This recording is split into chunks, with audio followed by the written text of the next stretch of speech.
On the brink of failure, the so-called supercommittee still unable to reach a deal to slash the national debt.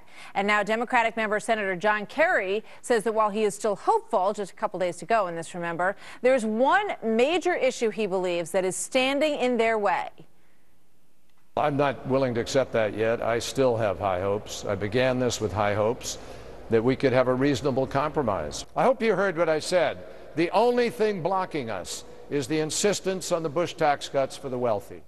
Let's talk about that. Republican Senator Jeff Sessions is ranking member on the Senate Budget Committee. Good to have you here, Senator Sessions. Good morning.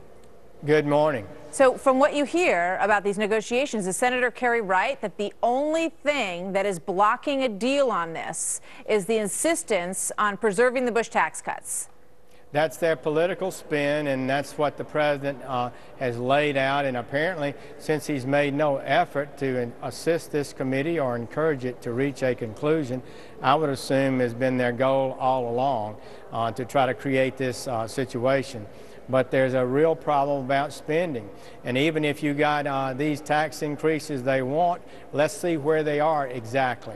What increases are they? Do they have a plan themselves that will lead America out of the debt crisis that we're in to help put this nation on a sound financial course? That's what's missing. I think this whole thing is just mind-boggling. And I think that the American people look at this situation and they just can't believe their ears. Because what we're talking about is finding $1.2 trillion in cuts in a time period, a 10-year time period in which we would spend $44 trillion. So of the $44 trillion, they can't find $1.2 trillion in the budget to cut. And I think it's so exasperating for most people out there, and I think that's why you see the numbers that we're seeing in congressional approval. But you raised something important. Pardon me for the long question. The president, why do you believe he did not get more involved? Because the commander-in-chief is absent from battle. Admiral Mullen said the debt is the greatest threat to our national security, and the president is gone. He's not laying out any plan. Can you imagine the greatest threat to our country dwarfs any other problem this nation has? Just look at Europe. And the president's not providing any leadership, but basically encouraging his committee not to reach an agreement so he can attack and run a political campaign on that. I don't think it's going to work. I think it's so irresponsible. We can cut. The president, in his first 2 years in office, increased discretionary non-defense spending 24%. This year, his budget calls for 10% increases in energy department, education department, the State Department. All right, but Senator Sessions, you know, obviously what Democrats are going to say is, look, if the president gets involved in this, Republicans will be gleeful at making sure that nothing that he has his name attached to goes through.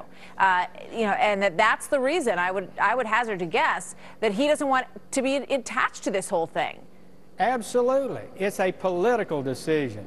It's a clever political move. And I hear commentators saying, oh, how clever the president is not to put his hands on this. Think about that, what that's really saying, that the president is not going to be engaged in the greatest challenge to America's future, our debt. Can you imagine a governor or a mayor not being involved if their city or state is heading in financial disaster? It's unbelievable that the president, it's not clever, it's irresponsible, it's wrong, it's a failure of leadership, it's absent without leave.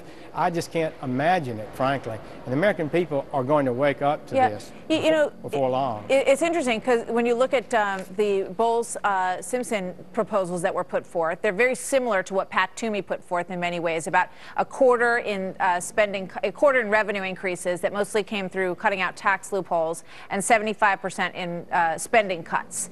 So that was the president's commission that he didn't follow through on, really, and now this Republican side has come up with a similar plan. It would have looked like that might have been some nice middle ground. That's exactly correct. And what you want to look at is what plan on paper have they ever presented? The only thing that the president did was submit a budget early in the year that was roundly criticized and condemned. It increased taxes dramatically, which is what they've always wanted to do, but it increased spending more and actually made the deficit worse, not better.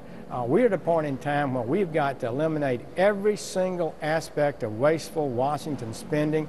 Congress has not done that. The president has not led in that. He's the chief executive who administers these agencies. He needs to be more involved in bringing spending under control. It's a sad situation on all sides, to be sure. And you look at what's happening in Greece and you wonder if that's where this country is headed, because they were in a similar position a couple of years ago. Senator Sessions, thank you so much for being with us today. Good to talk to you, sir.